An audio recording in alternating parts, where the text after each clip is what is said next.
कभी सोचा है बहती नदी में किस तरह बनाते हैं पुल के पिलर? इस ट्रिक का होता है इस्तेमाल। आइए जानते हैं। आप देख रहे हैं BNP न्यूज। आपने नदी या समुद्र के बीच में पुल बने हुए देखे होंगे।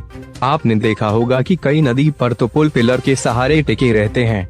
इन पिलर को देखकर कभी आपने दिमाग में यह सवाल आया है कि आखिर इस नदी के बहाव के बीच इन पिलर को कैसे बनाया गया होगा और पुल बनाने के लिए किन तरीकों का इस्तेमाल किया गया होगा? अगर आपके मन में भी यह सवाल है तो आज हम आपको जवाब बताते हैं कि आखिर नदी के बीच में पुल का निर्माण कैसे किया जाता है। वैसे नदी पर बनने वाले पुल कई तरीके के होते हैं। नदी पर beam bridge, suspension bridge, coach bridge बनाए जाते हैं। पिलर वाले पुल बनाने के लिए पहले पानी की गहराई, पानी की बहने की स्पीड, पानी के नीचे की मिट्टी की क्वालिटी, ब्रिज बनाने पर पड़ने वाला भार और ब्रिज बनने के बाद गाड़ियों के भार आदि पर गहरा रिसर्च किया जाता है।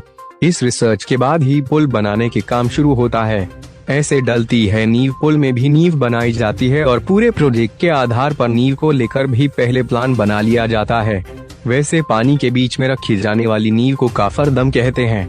ये कोफर डैम एक तरीके से ड्रम के जैसे होते हैं, जिन्हें क्रेन आदि के माध्यम से पानी के एकदम बीच में स्थापित किया जाता है। यह कोफर डैम स्टील की बड़ी बड़ी प्लेट्स के जरिए बनाया जाता है। यह कोफर डैम गोल या स्क्वायर हो सकता है और यह पुल बनाने, नदी आदि पर निर्भर करता है।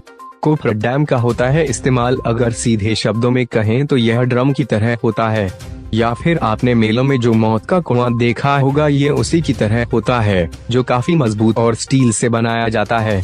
इस पानी के बीच में रख दिया जाता है, जिससे पानी आसपास से होने जाता है, लेकिन इसके अंदर नहीं आता है। जैसे किसी गिलास में एक स्ट्रॉ को रख दिया हो। इसके बाद जब इसमें पानी भर जाता है तो उसे बाहर निकाल दिया जाता है और इस कोफर डैम में नीचे की मिट्टी दिखाई देने लगती है और वहां पिलर बनाने का काम शुरू होता है। इसके अंदर जाकर इंजीनियर काम करते हैं और मजबूत पिलर बनाया जाता है। फिर पिलर बनने के बाद ब्रिज का काम शुरू होता है। हालांकि जब पानी गहरा होता है तो इस कोफर डैम के जरिए पुल नहीं बनाया जा सकता है।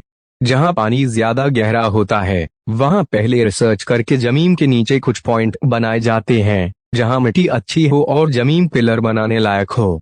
इसके बाद वहां गड्ढे किए जाते हैं और उनमें कई पाइप ऊपर से नीचे डाले जाते हैं और पानी बाहर निकाला जाता है। फिर इन पाइप में सीमेंट आदि भरी जाती है। ऐसे ही कई पाइप मिलकर एक पिलर बनाते हैं। पुल कैसे होता है तैयार? पुल बनाते वक्त आधे से ज्यादा काम दूसरी साइड पर चलता है, जहां पुल के ब्लॉक्स वगैरह बना दिए जाते हैं। ऐसे करने के बाद एक से दूसरे पिलर के बीच ब्लॉक्स को सेट करते हुए एक पुल बनाया जाता है। वैसे कई बिना पिलर वाले पुल भी बनते हैं, जिनका निर्माण अलग तरीके से किया जाता है। गढ़वा, पलामू और लातेहार जिला की ताजा तरीन खबरों के लिए सब्सक्राइब बटन पर क्लिक करें और बेल आइकन को दबाएं।